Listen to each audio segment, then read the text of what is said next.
ಓಂ ಶಾಂತಿ. ನಮಸ್ಕಾರ ಅಣ್ಣಂದಿರೆ, ಅಕ್ಕಂದಿರೆ. ಇವತ್ತು 5ನೇ ಮಾರ್ಚ್ 2026ರ ಮುರಳಿಯ ಮಂಥನ ಮಾಡೋಣ ಬನ್ನಿ.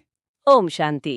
ಆ ಇಂದಿನ ನಮ್ಮ ಈ ಆತ್ಮಿಕ ಮಂಥನದಲ್ಲಿ ನಾವು ಕಲಿಯಲಿರುವ ವಿಷಯಗಳು ಅಂದ್ರೆ ನಮ್ಮ ದೈನಂದಿನ ಪುರುಷಾರ್ಥಕ್ಕೆ, ನಮ್ಮ ಆಧ್ಯಾತ್ಮಿಕ ಪ್ರಯತ್ನಕ್ಕೆ ಬಹಳನೇ ಮಹತ್ವದ್ದಾಗಿವೆ.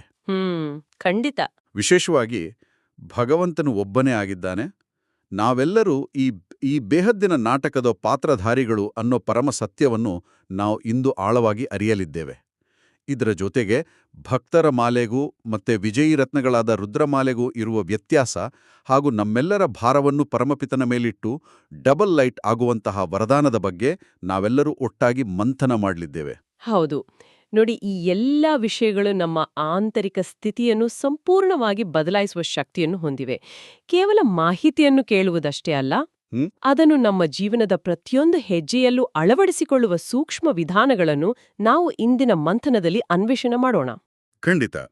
ಮೊದಲನೆಯದಾಗಿ ಇಂದಿನ ಮುರಳಿಯ ಸಾರವನ್ನು ಯಥಾವತ್ತಾಗಿ ಗಮನಿಸೋಣ. ಸಾರ: ಮಧುರ ಮಕ್ಕಳೇ, ತಂದೆಗೆ ಜ್ಞಾನಿ ಮಕ್ಕಳೇ ಪ್ರಿಯರಾಗಿದ್ದಾರೆ. ಆದ್ದರಿಂದ ತಂದೆಯ ಸಮಾನ ಮಾಸ್ಟರ್ ಜ್ಞಾನಸಾಗರರಾಗಿರಿ. ಕರೆಕ್ಟ್.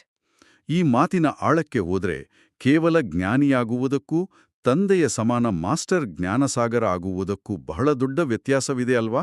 ಹೌದು, ಖಂಡಿತ ಇದೆ. ಮಾಸ್ಟರ್ ಜ್ಞಾನಸಾಗರ ಅಂದ್ರೆ ಆ ಜ್ಞಾನವು ನಮ್ಮ ನರನಾಡಿಗಳಲ್ಲಿ, ನಮ್ಮ ದೃಷ್ಟಿ, ವೃತ್ತಿ ಮತ್ತೆ ಪ್ರತಿಯೊಂದು ಕರ್ಮದಲ್ಲಿ ಹಾಸು ಹೋಗಾಗಿರ್ಬೇಕು. ಸಾಗರವು ಹೇಗೆ ತನ್ನ ಒಡಲಿನಲ್ಲಿ ಅಸಂಖ್ಯಾತ ರತ್ನಗಳನ್ನು ಇಟ್ಟುಕೊಂಡಿರ್ತದೆಯೋ ಹಾಗೆ ನಾವು ಈ ಜ್ಞಾನದ ರತ್ನಗಳನ್ನು ನಮ್ಮ ಆಂತರಿಕ ಸ್ವರೂಪದಲ್ಲಿ ಅಳವಡಿಸಿಕೊಂಡಿರಬೇಕು. ನಿಜ. ನಾವು ಪ್ರತಿದಿನ ಮುರಳಿ ಕೇಳ್ತೇವೆ, ಅನೇಕ ಪಾಯಿಂಟ್ಸ್ ನೆನ್ಪಿಟ್ಕೊಳ್ತೇವೆ. ಆದರೆ ಜ್ಞಾನಿ ಮಕ್ಕಳು ತನ್ನೆಗೆ ಏಕೆ ಪ್ರಿಯರು ಅಂದ್ರೆ ಅವರು ಕೇವಲ ಜ್ಞಾನವನ್ನು ತಮ್ಮಲ್ಲಿ ಮಾತ್ರ ಇಟ್ಕೊಳ್ಳೋದಿಲ್ಲ. ಸಾಗರವು ಹೇಗೆ ಮಳೆ ರೂಪದಲ್ಲಿ ಎಲ್ಲರಿಗೂ ಜಲವನ್ನು ನೀಡುತ್ತದೆಯೋ ಹಾಗೆ ಈ ಜ್ಞಾನಿ ಆತ್ಮಗಳು ಅಜ್ಞಾನದ ಅಂಧಕಾರದಲ್ಲಿರುವ ಇತರ ಆತ್ಮರಿಗೂ ಬೆಳಕಾಡುತ್ತಾರೆ. ಆಗ ಮಾತ್ರ ನಾವು ನಿಜವಾದ ಅರ್ಥದಲ್ಲಿ ಮಾಸ್ಟರ್ ಜ್ಞಾನಸಾಗರರಾಗುತ್ತೇವೆ. ಈಗ ಇಂದಿನ ಮುರಳಿಯ ಪ್ರಶ್ನೋತ್ತರವನ್ನು ಓದೋಣ. ಪ್ರಶ್ನೆ: ಕಲ್ಯಾಣಕಾರಿ ಯುಗದಲ್ಲಿ ತಂದೆಯು ಎಲ್ಲಾ ಮಕ್ಕಳಿಗೆ ಯಾವ ಸ್ಮೃತಿ ತರಿಸುತ್ತಾರೆ? ಉತ್ತರ: ಮಕ್ಕಳೇ, ನೀವು ತಮ್ಮ ಮನೆಯನ್ನು ಬಿಟ್ಟು 5000 ವರ್ಷಗಳಾಯಿತು. ನೀವು 5000 ವರ್ಷಗಳಲ್ಲಿ 84 ಜನ್ಮಗಳನ್ನು ತೆಗೆದುಕೊಂಡಿರಿ. ಈಗ ಇದು ಅಂತಿಮ ಜನ್ಮವಾಗಿದೆ, ವಾನಪ್ರಸ್ಥ ಸ್ಥಿತಿಯಾಗಿದೆ. ಆದ್ದರಿಂದ ಈಗ ಮನೆಗೆ ಹೋಗುವ ತಯಾರಿ ಮಾಡಿಕೊಳ್ಳಿ, ಮತ್ತೆ ಸುಖಧಾಮದಲ್ಲಿ ಬರುತ್ತೀರಿ. ಭಲೆ ಗೃಹಸ್ಥ ವ್ಯವಹಾರದಲ್ಲಿರಿ, ಆದರೆ ಇದೊಂದು ಅಂತಿಮ ಜನ್ಮದಲ್ಲಿ ಪವಿತ್ರರಾಗಿ ತಂದೆಯನ್ನು ನೆನಪು ಮಾಡಿ. ಈ ಉತ್ತರದ ಆಧಾರದ ಮೇಲೆ ನಾವು ಗೃಹಸ್ಥದಲ್ಲಿದ್ರೂ ಈ ವಾನಪ್ರಸ್ಥ ಸ್ಥಿತಿಯನ್ನು ಕಾಪಾಡಿಕೊಳ್ಳುವುದು ಹೇಗೆ ಅಂತ ಮಂಥನ ಮಾಡುವುದು ಬಹಳ ಅವಶ್ಯಕ. ವಾನಪ್ರಸ್ಥ ಎಂದರೆ ಅಕ್ಷರಶಃ ಕಾಡಿಗೆ ಹೋಗುವುದಲ್ಲ. ಖಂಡಿತ ಅಲ್ಲ. ಬದಲಾಗಿ ಶಬ್ದ, ಆಕರ್ಷಣೆಗಳಿಂದ ಆಚೆ ಇರುವ ಪರಮಧಾಮದ ಸ್ಥಿತಿಯಲ್ಲಿ ಬುದ್ಧಿಯನ್ನು ಇಡುವುದಾಗಿದೆ. ಹೌದು.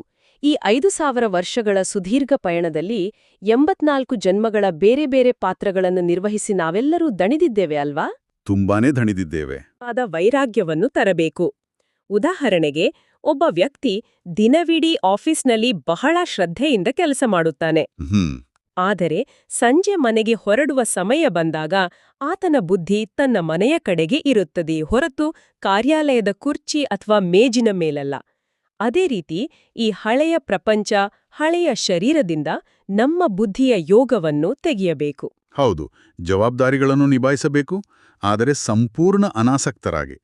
ಇದನ್ನೇ ನಾವು ಕಮಲದ ಹೂವಿನ ಉದಾಹರಣೆಯ ಮೂಲಕವೂ ಅರ್ಥ ಮಾಡಿಕೊಳ್ಳಬಹುದು. ಕರೆಕ್ಟ್. ಕಮಲವು ಕೆಸರಿನಲ್ಲೇ ಹುಟ್ಟಿದರೂ ಅದರ ಒಂದು ದಳಕ್ಕೂ ಆ ಕೆಸರು ಅಂಟಿರುವುದಿಲ್ಲ. ಹಾಗೆ ನಾವೆಲ್ಲರೂ ಈ ಅಂತಿಮ ಜನ್ಮದಲ್ಲಿ ನಮ್ಮ ಕುಟುಂಬ, ಸಮಾಜದ ಮಧ್ಯೆ ಇದ್ದರೂ ಸಂಪೂರ್ಣ ಪವಿತ್ರರಾಗಿ ನಮ್ಮ ಬುದ್ಧಿಯನ್ನು ಆ ಪರಮಧಾಮಲ ಕಡೆಗೆ ಹರಿಸಬೇಕು. ಈ ನಿರ್ಲಿಪ್ತತೆಯ ಸ್ಥಿತಿಗೆ ಬರಲು ಇಂದಿನ ಮುರಳಿಯಲ್ಲಿ ತಿಳಿಸಿರುವ ಬೇಹದ್ದಿನ ನಾಟಕ ಅಂದರೆ ಮಿತಿಯಿಲ್ಲದ ಈ ಸೃಷ್ಟಿ ನಾಟಕದ ರಹಸ್ಯವನ್ನು ಅರಿಯುವುದು ಅತ್ಯಗತ್ಯವಾಗಿದೆ. ಹೌದು, ಭಗವಂತನು ಒಬ್ಬನೇ. ಮನುಷ್ಯರು ಯಾರೂ ಭಗವಂತನಾಗಲು ಸಾಧ್ಯವಿಲ್ಲ. ಮತ್ತೆ ನಾವೆಲ್ಲರೂ ಈ ನಾಟಕದ ಪಾತ್ರಧಾರಿಗಳು ಎಂಬ ಪರಮ ಸತ್ಯವನ್ನು ಇಂದು ಬಾಬಾ ಸ್ಪಷ್ಟಪಡಿಸಿದ್ದಾರೆ. ಈ ಸೃಷ್ಟಿ ನಾಟಕದ ಅರಿವು ನಮ್ಮ ಅಹಂಕಾರವನ್ನು ಬೇರಿನಿಂದಲೇ ಕಿತ್ತು ಹಾಕುವಂತಹ ಅದ್ಭುತ ಅಸ್ತ್ರ. ನಾವೆಲ್ಲರೂ ಮೂಲತಃ ಆತ್ಮರು. ಈ ಸೃಷ್ಟಿ ಎಂಬ ಬೃಹತ್ ವೇದಿಕೆಯ ಮೇಲೆ ಬಂದಾಗ 5 ತತ್ವಗಳಿಂದ ಮಾಡಲ್ಪಟ್ಟ ಈ ಶರೀರವೆಂಬ ವೇಷವನ್ನು ಧರಿಸಿದ್ದೇವ ಅಷ್ಟೇ. ಅಷ್ಟೇ ಏಕೆ, ಸೂಕ್ಷ್ಮಲೋಕದ ನಿವಾಸಿಗಳಾದ ಬ್ರಹ್ಮ, ವಿಷ್ಣು, ಶಂಕರರೂ ಸಹ ತಮ್ಮದೇ ಆದ ವಿಶೇಷ ಪಾತ್ರವನ್ನು ಹೊಂದಿದ್ದಾರೆ. ಯಾರು ಈ ಇಡೀ ಸೃಷ್ಟಿಯನ್ನು ಒಂದು ಬೇಹದ್ದಿನ ನಾಟಕ ಅಂತ ನೋಡ್ತಾರೆಯೋ ಅವರಲ್ಲಿ ಅಹಂಕಾರ ಉಳಿಯಲು ಸಾಧ್ಯವೇ ಇಲ್ಲ. ನಿಜ, ಎಲ್ಲರೂ ತಮ್ಮ ತಮ್ಮ ಪಾತ್ರವನ್ನು ನುರಿತ ನಟರಂತೆ ಅಭಿನಯಿಸುತ್ತಿದ್ದಾರೆ ಅಂತ ಅರಿವು ಮೂಡಿದಾಗ ನಾವು ಪರಿಸ್ಥಿತಿಗಳನ್ನು ನೋಡಿ ದುಃಖಪಡುವ ಪ್ರಮೇಯವೇ ಬರೋದಿಲ್ಲ. ಜೊತೆಗೆ ಮನುಷ್ಯರು ಎಂದಿಗೂ ದೇವತೆಗಳಾಗಬಹುದೇ ಹೊರತು ಭಗವಂತನಾಗಲು ಸಾಧ್ಯವಿಲ್ಲ. ಈ ಮಾತಿನಿಂದಲೇ ನಾವು ನಮ್ಮ ಆತ್ಮದ ಮೂಲ ಪಯಣದ ಬಗ್ಗೆಯೂ ಮಂಥನ ಮಾಡಬಹುದು. ಸತ್ಯಯುಗ, ತ್ರೇತಾಯುಗದಲ್ಲಿ ನಾವೇ ಸೂರ್ಯವಂಶಿ, ಚಂದ್ರವಂಶಿ ದೇವತೆಗಳಾಗಿದ್ದೆವು ಎಂಬುದು ಎಷ್ಟು ಮಧುರವಾದ ಸ್ಮೃತಿ. ಹೌದು, 84 ಜನ್ಮಗಳ ಚಕ್ರವನ್ನು ಪೂರೈಸಿ ಈಗ ನಾವು ಅತ್ಯಂತ ಶ್ರೇಷ್ಠವಾದ ಬ್ರಾಹ್ಮಣ ವರ್ಣದಲ್ಲಿದ್ದೇವೆ. ಪ್ರಾಯಲೋಪವಾಗಿದ್ದ ಆ ಆದಿ ಸನಾತನ ದೇವೀ ದೇವತಾ ಧರ್ಮವನ್ನು ಶಿವತಂದೆಯು ಈಗ ಬ್ರಹ್ಮತಂದೆಯ ಮೂಲಕ ಮರುಸ್ಥಾಪನೆ ಮಾಡುತ್ತಿದ್ದಾರೆ. ಇದರಲ್ಲಿ ಅತಿ ರೋಮಾಂಚಕಾರಿ ವಿಷಯವೆಂದರೆ ದತ್ತು ಪಡೆಯುವ ಪ್ರಕ್ರಿಯೆ. ಶಿವತಂದೆ ನಮ್ಮನ್ನು ಬ್ರಹ್ಮಾಮುಖ ಕಮಲದ ಮೂಲಕ ದತ್ತು ತೆಗೆದುಕೊಂಡಿದ್ದಾರೆ. ಅಂದ್ರೆ ನಾವೀಗ ನೇರವಾಗಿ ಭಗವಂತನ ಮೊಮ್ಮಕ್ಕಳಾಗಿದ್ದೇವೆ. ಆ ಸರ್ವಶಕ್ತಿವಂತನ ಜೊತೆ ನೇರವಾದ ಸಂಬಂಧ ಸಿಕ್ಕಿದೆ ಎಂದ ಮೇಲೆ ನಮ್ಮ ಪ್ರತಿಯೊಂದು ಹೆಜ್ಜೆಯೂ ರಾಜಮರ್ಯಾದೆಯಿಂದ ಕೂಡಿರಬೇಕು. ಆ ರಾಜಮರ್ಯಾದೆ, ಆ ಪವಿತ್ರತೆಯೇ ನಮ್ಮನ್ನು ವಿಜಯರತ್ನಗಳನ್ನಾಗಿ ಮಾಡುತ್ತದೆ. ಇದೇ ಕಾರಣಕ್ಕೆ ಭಕ್ತರ ಮಾಲೆಗೂ ಮತ್ತು ರುದ್ರಮಾಲೆಗೂ ಇರುವ ವ್ಯತ್ಯಾಸವನ್ನು ನಾವು ಸ್ಪಷ್ಟವಾಗಿ ಅರ್ಥ ಮಾಡಿಕೊಳ್ಳಬೇಕು. ಭಕ್ತಿ ಮಾರ್ಗದಲ್ಲಿ ಕೇವಲ ಜಪಿಸುವ ಮಾಲೆ ಇರುತ್ತದೆ. ಆದ್ರೆ ಯಾರೂ ಈ ಸಂಗಮ ಯುಗದಲ್ಲಿ ಸಂಪೂರ್ಣ ಜ್ಞಾನಿ ಆತ್ಮಗಳಾಗಿ ಪಾಸ್ ವಿತ್ ಆನರ್ ಆಗುತ್ತಾರೆಯೋ, ಅಂದ್ರೆ ಯಾವುದೇ ಕಲೆಗಳಿಲ್ಲದೆ ತೇರ್ಗಡೆಯಾಗುತ್ತಾರೆಯೋ ಅವರೇ ಆ 8 ರತ್ನಗಳು. ಆ 8 ವಿಜಯೀ ರತ್ನಗಳ ಮಧ್ಯದಲ್ಲಿ 9ನೇ ಮಣಿಯಾಗಿ ಆ ಶಿವತಂದೆ ಇರುತ್ತಾರೆ. ಇದನ್ನೇ ಭಕ್ತಿ ಮಾರ್ಗದಲ್ಲಿ ನವರತ್ನಗಳ ಉಂಗುರ ಅಂತ ಅತ್ಯಂತ ಶ್ರದ್ಧೆಯಿಂದ ಧರಿಸ್ತಾರೆ. ನಾವೆಲ್ಲರೂ ಆ ವಿಜಯ ರುದ್ರಮಾಲೆಯ ಮಣಿಗಳಾಗುವ ತೀವ್ರ ಪುರುಷಾರ್ಥ ಮಾಡಬೇಕು. ಮತ್ತೆ ಈ ಪುರುಷಾರ್ಥ ಮಾಡಲು ನಮಗೆ ಸಿಕ್ಕಿರುವ ಸಮಯ ಕೇವಲ ಈ ಸಂಗಮಯುಗ ಮಾತ್ರ. ಭಗವಂತನು ಯುಗಯುಗಗಳಲ್ಲೂ ಬರುವುದಿಲ್ಲ. ಭಕ್ತಿಮಾರ್ಗದಲ್ಲಿ ಭಗವಂತ ಪ್ರತಿಯೊಂದು ಯುಗದಲ್ಲೂ ಇದ್ದಾನೆ ಅಂತ ನಂಬಿದ್ದೆವು. ಆದರೆ ಆತನು ಕೇವಲ ಕಲ್ಯಾಣಕಾರಿ ಸಂಗಮಯುಗದಲ್ಲಿ ಮಾತ್ರ ಬಂದು ಮನುಷ್ಯರನ್ನು ದೇವತೆಗಳನ್ನಾಗಿ ಮಾಡುತ್ತಾರೆ. ಈ ಅರಿವು ನಮ್ಮ ಸಮಯದ ಬೆಲೆಯನ್ನು ಕೋಟಿಪಟ್ಟು ಹೆಚ್ಚಿಸುತ್ತದೆ. ಖಂಡಿತ. ಈ ಸಮಯವನ್ನ ಸಫಲ ಮಾಡಿಕೊಳ್ಳಲು ಇಂದಿನ ಧಾರಣೆಗಾಗಿ ಮುಖ್ಯ ಸಾರವು ನಮಗೆ ಪ್ರಾಯೋಗಿಕ ಮಾರ್ಗದರ್ಶನ ನೀಡುತ್ತದೆ. ಓದೋಣ ಬನ್ನಿ. 1. ಯೋಗಾಗ್ನಿಯಿಂದ ವಿಕರ್ಮಗಳ ತುಕ್ಕನ್ನು ಭಸ್ಮ ಮಾಡಿಕೊಂಡು ಪಾವನರಾಗಬೇಕಾಗಿದೆ. ಈಗ ವಾನಪ್ರಸ್ಥ ಸ್ಥಿತಿಯಾಗಿದೆ. ಆದ್ದರಿಂದ ಹಿಂತಿರುಗಿ ಮನೆಗೆ ಹೋಗಲು ಸಂಪೂರ್ಣ ಸತೋಪ್ರಧಾನರಾಗಬೇಕಾಗಿದೆ. 2. ಈ ಕಲ್ಯಾಣಕಾರಿ ಯುಗದಲ್ಲಿ ತಂದೆಯ ಸಮಾನ ದುಃಖಹರ್ತ ಸುಖಕರ್ತರಾಗಬೇಕಾಗಿದೆ. ಈ ವಾಕ್ಯಗಳಲ್ಲಿ ಅಡಗಿರುವ ಯೋಗಾಗ್ನಿ ಎಂಬ ಪದವನ್ನು ನಾವು ಆಳವಾಗಿ ಅರ್ಥ ಮಾಡಿಕೊಳ್ಳಬೇಕು. ಯೋಗಾಗ್ನಿ ಎಂದರೆ ಪರಮಾತ್ಮನ ನಿರಂತರ ಮತ್ತು ಪ್ರೀತಿಪೂರ್ಣ ನೆನಪಿನ ಅಗ್ನಿ. ಲೋಹದ ಮೇಲಿನ ತುಕ್ಕನ್ನು ತೆಗೆಯಲು ಅದನ್ನು ಹೇಗೆ ಬೆಂಕಿಯಲ್ಲಿ ಸುಡುತ್ತಾರೆಯೋ ಹಾಗೆಯೇ ನಮ್ಮ 63 ಜನ್ಮಗಳ ಪಾಪಕರ್ಮಗಳು ಆತ್ಮದ ಮೇಲೆ ತುಕ್ಕಿನಂತೆ ಅಂಟಿಕೊಂಡಿವೆ. ಕೇವಲ ಪರಮಾತ್ಮನ ಯೋಗಾಗ್ನಿಯಿಂದ ಮಾತ್ರ ಈ ತುಕ್ಕು ಸುಟ್ಟು ಭಸ್ಮವಾಗಲು ಸಾಧ್ಯ. ಆಗ ಮಾತ್ರ ಆತ್ಮವು ತನ್ನ ಸತೋಪ್ರಧಾನ ಸ್ಥಿತಿಗೆ ಮರಳಿ ಮನೆಗೆ ಹಿಂತಿರುಗಲು ಸಿದ್ಧವಾಗುತ್ತದೆ. ಇನ್ನು 2ನೇ ಪಾಯಿಂಟ್, ದುಃಖಹರ್ತ ಸುಖಕರ್ತ ಆಗುವುದು. ಈ ಹಳೆಯ ಪ್ರಪಂಚದಲ್ಲಿ ಪ್ರತಿಯೊಬ್ಬರೂ ಒಂದಿಲ್ಲೊಂದು ದುಃಖದಲ್ಲಿ ಸಿಲುಕಿದ್ದಾರೆ. ನಾವು ತಂದೆಯ ಸಮಾನರಾಗಬೇಕಾದರೆ ಕೇವಲ ಯಾರಿಗೂ ದುಃಖ ಕೊಡದಿರುವುದು ಮಾತ್ರವಲ್ಲ, ಅವರ ದುಃಖವನ್ನು ಸಕ್ರಿಯವಾಗಿ ದೂರ ಮಾಡುವರಾಗಬೇಕು. ನಮ್ಮ ಶುಭ ಭಾವನೆ, ಪ್ರೀತಿಯ ನುಡಿಗಳು ಮತ್ತೆ ನಮ್ಮ ಶಾಂತಿಯ ಪ್ರಕಂಪನಗಳಿಂದ ಅನ್ಯರ ದುಃಖವನ್ನು ಹೋಗಲಾಡಿಸುವ ಪ್ರಯತ್ನ ಮಾಡಬೇಕು. ಹೌದು, ಈ ರೀತಿಯ ಶ್ರೇಷ್ಠ ಕಾರ್ಯಗಳನ್ನು ಸುಲಭವಾಗಿ ಮಾಡಲು ಇಂದಿನ ವರದಾನ ನಮಗೆ ಸಹಾಯ ಮಾಡುತ್ತದೆ. ವರದಾನವನ್ನು ಯಥಾವತ್ತಾಗಿ ಓದೋಣ. ವರದಾನ ಸದಾ ಕಂಬೈನ್ಡ್ ಸ್ವರೂಪದ ಸ್ಮೃತಿಯ ಮೂಲಕ ಕಷ್ಟವಿರುವ ಕಾರ್ಯವನ್ನು ಸಹಜಗೊಳಿಸುವಂತಹ ಡಬಲ್ ಲೈಟ್ ಭವ. ಯಾವ ಮಕ್ಕಳು ನಿರಂತರ ನೆನಪಿನಲ್ಲಿಯೇ ಇರುತ್ತಾರೆ ಅವರು ಸದಾ ಜೊತೆಯ ಅನುಭವ ಮಾಡುತ್ತಾರೆ. ಅವರ ಮುಂದೆ ಯಾವುದೇ ಸಮಸ್ಯೆಗಳು ಬಂದರೂ ಸಹ ತನ್ನನ್ನು ಕಂಬೈನ್ಡ್ ಆಗಿರುವ ಅನುಭವ ಮಾಡುವರು ಗಾಬರಿಯಾಗುವುದಿಲ್ಲ. ಈ ಕಂಬೈನ್ಡ್ ಸ್ವರೂಪದ ಸ್ಮೃತಿಯು ಯಾವುದೇ ಕಷ್ಟದ ಕಾರ್ಯವನ್ನು ಸಹಜವೆನ್ನುವಂತೆ ಮಾಡಿಬಿಡುತ್ತದೆ. ಯಾವಾಗ ಯಾವುದೇ ದೊಡ್ಡ ಮಾತು ಬಂದರೂ ಸಹ ತನ್ನ ಹೊರೆಯನ್ನು ತಂದೆಯ ಮೇಲಿಟ್ಟು ಸ್ವಯಂ ಡಬಲೈಟ್ ಆಡಿಬಿಡಿ. ಇದರಿಂದ ಹಗಲು ರಾತ್ರಿ ಫರಿಷ್ಠೆಯಂತೆ ಖುಷಿಯಲ್ಲಿ ಮನಸ್ಸಿನಿಂದ ನರ್ತಿಸುತ್ತಾ ಇರುವಿರಿ. ಇಲ್ಲಿ ನಾವು ಆಳವಾಗಿ ಮಂಥನ ಮಾಡಬೇಕಾದ ಕೆಲವು ಪ್ರಶ್ನೆಗಳಿವೆ. ಮೊದಲನೆಯದಾಗಿ, ಬಾಬಾ ಜೊತೆ ಕಂಬೈನ್ಡ್ ಆಗಿರುವುದು ಎಂದರೇನು? ಕಂಬೈನ್ಡ್ ಆಗಿರುವುದು ಎಂದರೆ ನಾನು ಮತ್ತು ಬಾಬಾ ಇಬ್ಬರೂ ಬೇರೆ ಬೇರೆಯಲ್ಲ, ನಮ್ಮಿಬ್ಬರ ಕಾರ್ಯವೂ ಒಂದೇ ಎಂಬ ಸಂಪೂರ್ಣ ನಿಶ್ಚಯ.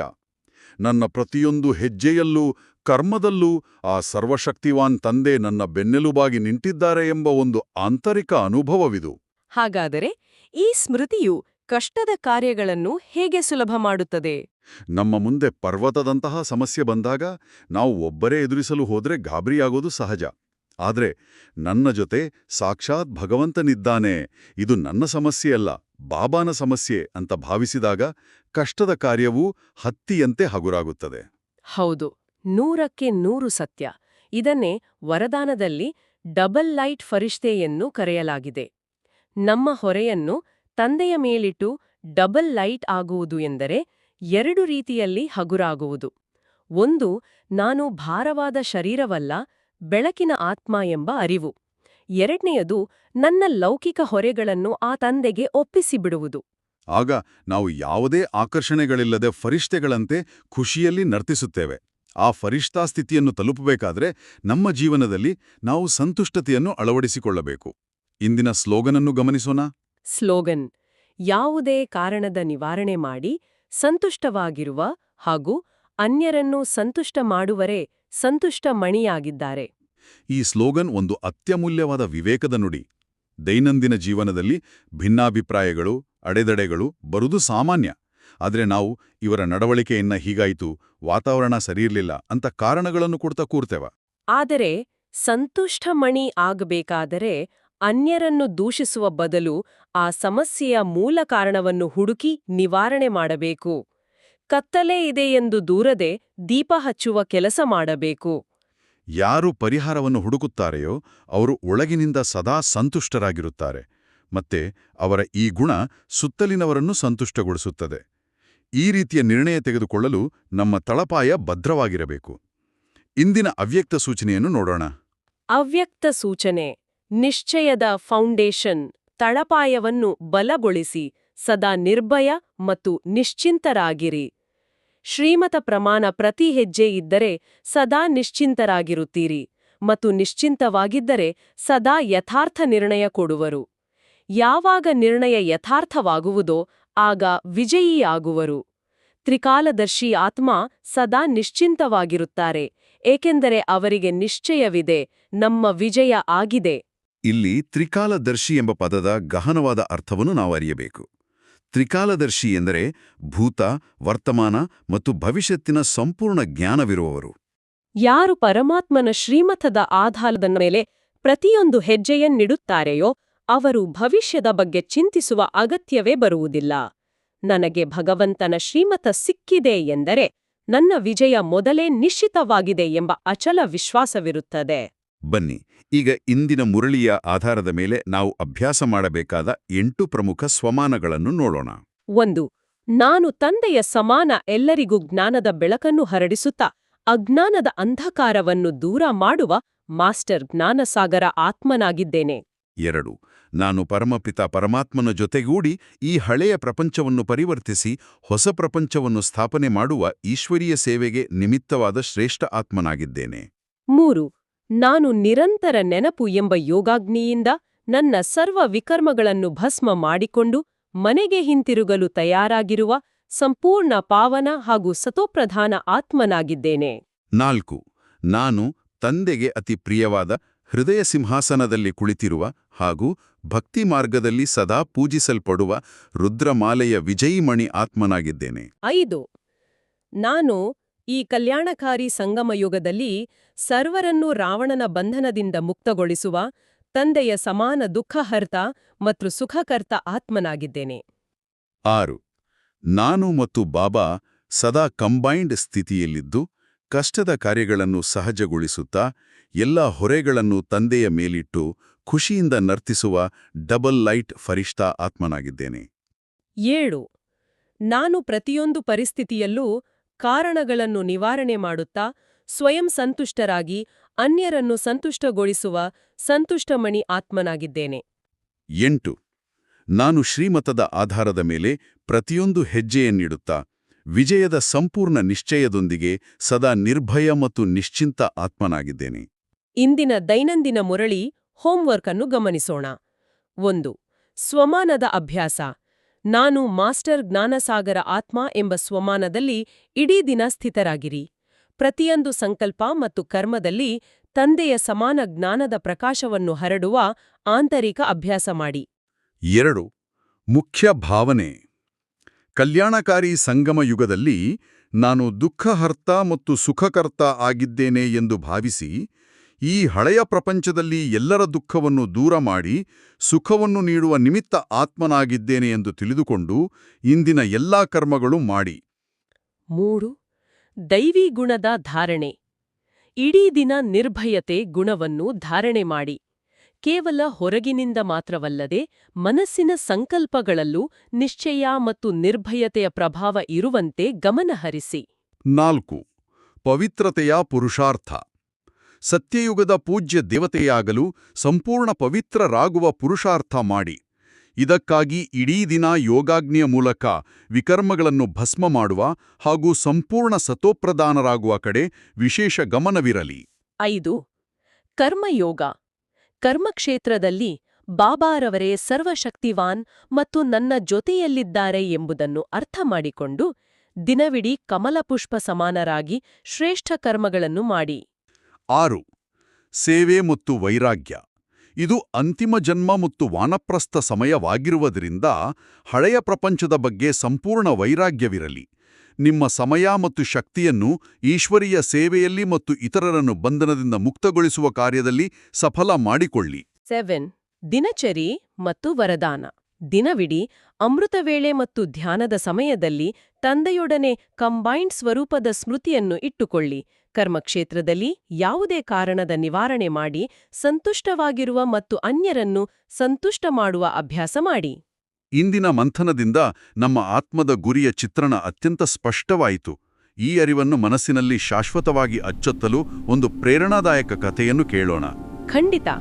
ಇದು ಬೇಹದ್ದಿನ ನಾಟಕ ಮತ್ತು ಡಬಲ್ ಲೈಟ್ ಆಗುವ ಸ್ಥಿತಿಯನ್ನು ವಿವರಿಸುವ ಬಹಳ ಸುಂದರವಾದ ಕಥೆ.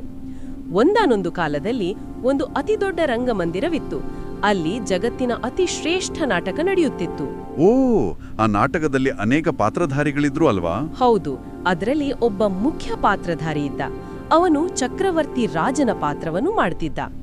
ನಾಟಕ ಎಷ್ಟು ದಿನಗಳವರೆಗೆ ನಡೆಯುತ್ತೆಂದ್ರೆ ಆ ಪಾತ್ರಧಾರಿ ತಾನು ಕೇವಲ ಒಬ್ಬ ನಟ ಎಂಬುದನ್ನೇ ಸಂಪೂರ್ಣವಾಗಿ ಮರ್ತುಬಿಟ್ಟ.